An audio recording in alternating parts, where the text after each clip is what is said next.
Happy Monday, everybody. My name is Brandon Rosa, and welcome to another episode of the X019 Podcast, your weekly source of Xbox gaming news covered in around 10 minutes. Every Monday, this Xbox podcast covers new game releases, the previous week's Xbox gaming news, and we all learn an Xbox-related fun fact together. This show is on podcast services around the world, so please subscribe in your favorite, tell a friend, and leave a review. X019.com, no numbers, is your quick source for links to all of our podcast destinations and social media profiles, which you can follow at X019. To start, let's talk game releases. The big games out last week were The Elder Scrolls Online Dragonhold, Shadow of the Tomb Raider Definitive Edition, Just Dance 2020, and Need for Speed Heat. The games coming out this week are Romancing Saga 3, Bee Simulator, Yaga, Bridge Constructor Portal Proficiency, Fractured Minds, Velfaris, Spider Solitaire F, Sparklight, Tokyo Warfare Turbo, Woven, and of course, Star Wars Jedi Fallen Order. I cannot wait for this game. Also released on November 7th was Subnautica for Xbox Game Pass for console. Now onto last week's biggest news stories, and we have 8 to cover this week. Number 1. Xbox's X019 Event. Over 24 playable titles will be on the show floor. Logan Plant at IGN writes, Microsoft announced a list of games that will be playable at the X019 Event in London. The show floor will include upcoming AAA titles, indie games, and first-party Xbox games that are already out. In total, Microsoft said that over 24 titles will be at X019. Xbox Game Studios will have 8 games on the show floor, including Rare's Battletoads reboot, Minecraft Dungeons, and Bleeding Edge from Ninja Theory. Microsoft is also bringing its most popular franchises to the show with the already released Gears 5 and Halo Master Chief Collection. The full list of titles include Age of Empires 2 Definitive Edition, Battletoads, Bleeding Edge, Cyber Shadow, Doom Eternal, Dragon Ball Z Kakarot, Forager, Forza Horizon 4 LEGO Speed Champions, Gears 5, Halo Master Chief Collection, Haven, Levelhead, Microsoft Flight Simulator, Minecraft Dungeons, Pogs, Project Resistance, Roller Champions, She Dreams Elsewhere, Skatebird, Star Wars Jedi Fallen Order, Streets of Rage 4, The Good Life, Tunic, and Wasteland 3. In addition to the playable games, X019's Inside Xbox presentation will include new game details and announcements. We can all watch it on Microsoft's Inside Xbox livestream on IGN on November 14th at 3 p.m. Eastern, along with a live post-show featuring guests from Xbox, including Phil Spencer. As always, I get hyped up with these live streams and really any press conference. Hopefully we're going to get some exciting new games revealed and maybe another purchase of a new studio. It will also be good to see all the impressions from the journalists there that will be playing some of the games we've listed and some of the games specifically that have not released yet. Number 2. Microsoft are hiring for key Xbox Game Studios positions. Heidi Nicholas at True Achievements writes, quote, There's never been a better time to join Team Xbox, reads the listing for a PR manager for Xbox Game Studios. Gaming is a major growth area for Microsoft as we realize our vision to empower every gamer to play the games they want with the people they want wherever they are, to fuel growth, unannounced titles, as well as the next chapters of iconic franchises like Halo, Forza, and Gears are in development from 15 Xbox Game Studios, and Project Scarlet, the next generation Xbox console, and game streaming with Project xCloud are on the horizon. The focus on unannounced titles and Project Scarlet suggests Microsoft are gathering strength for a big push for Xbox Game Studios next year ahead of the release of the next-gen console. Microsoft's Professions page has several listings. There's a director for Xbox Content Portfolio to lead teams responsible for PR of the Xbox Game Studios, a global brand manager for consoles, accessories, Xbox Game Pass, Xbox Live Gold, and Xbox Experiences, and a product marketing manager to help with global marketing strategies. With each role, there seems to be a push for high-profile marketing strategies and an overall goal of guiding attention towards Xbox Game Studios, Xbox Game Pass, and Xbox Live Gold. It's nice to see this huge push with Xbox and Microsoft for hiring key positions surrounding their next-gen plans for Project Scarlet and all their various brands in Xbox Live, Xbox Game Pass, and Xbox Game Studios. At a time where Sony seems to be reshuffling a lot of their key positions and losing a lot of their major players over the last few years, it's nice to see that Xbox is really pushing for hiring some new blood and focus around these next-gen offerings. Number 3. Call of Duty Modern Warfare gets 2 new maps, Hardpoint Mode, and Battle Pass in December. Andrew Smith at IGN writes, a stream of new content is headed to Call of Duty Modern Warfare this Friday, November 8th. Additionally, Activision revealed that the new Battle Pass system is set to be implemented later this year in December. Per tomorrow's update, fans will be treated to 2 new maps and will see the addition of the Hardpoint game mode. Activision and Infinity Ward have decided to get rid of its traditional Season Pass system and opt into a Battle Pass instead. The decision to get rid of the Season Pass means that future map additions and game modes will come to all players on all platforms for no extra cost. Per Activision's announcement on Twitter, the first 2 post-launch maps set to come to Call of Duty Modern Warfare are called Shoot House and Krovnik Farmland, one of which was revealed in a leak earlier this week. The new maps will be accompanied by the addition of Hardpoint mode, which forces players to try and take control of changing hardpoint locations.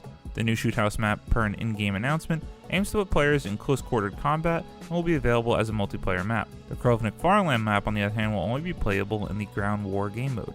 Next month, the first ever Call of Duty Battle Pass will be brought to the game in efforts to keep loot boxes far away from the series. Details on how exactly the Battle Pass will work are still scarce, but Activision has confirmed that the Battle Pass will offer free and premium streams of content. You can expect more details on the Modern Warfare Battle Pass in the coming weeks as the year comes to a close. It really seems like Infinity Ward and Activision are doing actually everything right with the game this year. Very exciting for fans. Number 4, some more COD news. Call of Duty Modern Warfare 1.07 update addresses loud footsteps, claymores, and more. Sean Carey at True Achievements writes, a new update for Call of Duty Modern Warfare is about to be released that addresses a number of issues including weapon tuning, footstep sounds, and changes to claymores. Infinity Ward's senior communications manager Ashton Williams posted a tweet confirming the update is rolling out over the next few days. We don't have an official patch note list as of yet, but co-designer director for multiplayer Joe Sesset has hinted at what's to be expected. Footsteps have already had an update in Modern Warfare, but it looks like they will be getting another fix. Players have also found that the 7.25 shotgun in the game is significantly overpowered and have been using it as a sniper rifle, even attaching a scope to the weapon. Fans have been calling for a fix and have even asked Williams on Twitter if Infinity Ward tends to bring an update to the 7.25 shotgun in the latest patch. Williams replied, if testing goes well, yes. Hopefully a fix to 7.25 will be included in this update. Data miners have recently dug through the game's code and found that the Modern Warfare could possibly be getting around 40 new maps and 23 new game modes, although nothing yet has been confirmed by Infinity Ward. Good on Infinity Ward for addressing some of these issues with the game in this update, as I have even noticed some of them. It's also very exciting to see if this data mining leak could be real, because 40 new maps and 23 game modes is a lot. Number 5. Ukulele Studio shoots down Microsoft buyout talk. Tom Phillips at Eurogamer writes, Playtonic Games, developer of Ukulele and its recent sequel, has squashed speculation it is being bought by Microsoft. In a statement posted to Twitter today, the UK-based studio apologized to fans for being excited by the idea its team was working on a new Banjo-Kazooie game under the Xbox Game Studios umbrella. Playtonic, of course, was founded by former Rare staff who cut their teeth on the studio's library of classics including Banjo and Donkey Kong Country. Said Playtonic, quote, we're sorry if this isn't what you wanted to hear from us. At first we found it amusing Ed Bryan's bag is being used as serious evidence, but we reckon it wouldn't be fair if we didn't set the record straight. Talk of Playtonic being bought blew up on Reset Era yesterday. Evidence included the recent hiring of ex-Rare developer Ed Bryan, a photo Bryan had tweeted of an old Microsoft-branded bag, and the recent registration of Playtonic under a slightly different company name. Although they have confirmed it, I guess we'll get the real truth of it after the X019 Inside Xbox presentation, but it could be another diverse addition to the Xbox Game Studios catalog for people famous for 3D platformers. Number 6. The Outer Worlds patch 1.1.1.0 will fix the tiny text issue. Heidi Nicholas at True Achievements writes, The Outer Worlds has proved highly popular since its release and has been impressively non-buggy. The only minor issues were a minuscule font size, which made subtitles and conversations quite hard to read without squinting, a crashing issue, and an issue where companions would die in modes other than Supernova. Companions are only supposed to die permanently on Supernova mode, so having this happen on other difficulties could be frustrating, especially when it caused companion quests to fail. Luckily, Obsidian are releasing patch 1.1.0 sometime next week to fix the game's few issues. I wanted to highlight this as the tiny text issue was one that I have found with the game in my time playing it, and since the game has been so popular, with Obsidian now also being an Xbox Game Studios developer, can't wait to see what they do under the brand and what they'll bring to our platform exclusively on next gen. Number 7. Epic finally brings a harpoon gun to Fortnite. Andrew Smith at IGN writes, Fortnite Chapter 2 has been full of surprises thus far, ever since the Black Hole event, which essentially shut down the game for almost 48 hours. Epic is seemingly striving to make Chapter 2 a mysterious one. With the new version of Fortnite well underway, it seems Epic is still holding tight to the version's mystery theme. After queuing up the game earlier today, Reddit user Episode 8 Script stumbled across a harpoon gun, something that fans have been wanting for a while now. The new Fortnite harpoon gun is a rare blue item and holds 10 shots, similar to the old grappler weapon. There doesn't seem to be a way to refill ammo. Instead, you'll need to find another harpoon gun and have 10 fresh shots. The harpoon gun does 75 damage to players and 150 damage to structures. Additionally, if you hit a player with the harpoon gun, it'll fling them closer to you, so be ready to switch weapons and deal some more damage after landing your initial hit. Aside from dealing damage, the Fortnite harpoon gun can also be used to fish. Instead of using fishing poles, players can fire the gun into any body of water and instantly pull out a catch. This could also be quite useful if you find yourself needing a quick boost while on a run, as eating fish gives you a nice little health or shield increase. I myself have not actually jumped into Fortnite Chapter 2, but for all those interested, some more updates and new weapons to play with. And number 8. More of an entertainment news story, but I wanted to highlight it on this show. The Halo TV series rounds out its cast as it nears production. Matthew Olson at usgamer.net writes, with its debut scheduled for just over a year from now, it appears that Showtime's Halo television series will be ready to start filming soon. 2 key characters from the original Halo trilogy have just been cast in the show, alongside a new character with intriguing ties to the Covenant. Danny Sapani will play Captain Jacob Keyes, and Olive Gray will play his daughter, Dr. Miranda Keyes. Introduced in Halo and Halo 2 respectively, Jacob and Miranda Keyes are essential to the story of Bungie's original Halo trilogy. It isn't made obvious in the games, but according to Halo canon, Miranda's mother is Dr. Catherine Halsey, creator of both Cortana and the Spartan program. Natasha Mikkelholm will portray both Halsey and Cortana in the Halo TV series. I wanted to include this for all the Microsoft Halo fans out there, and it seems like this Halo television series is finally actually happening. Who knew?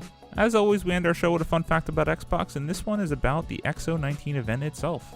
So this is pulled right from Wikipedia, but I wanted to highlight it as the event will be happening this week.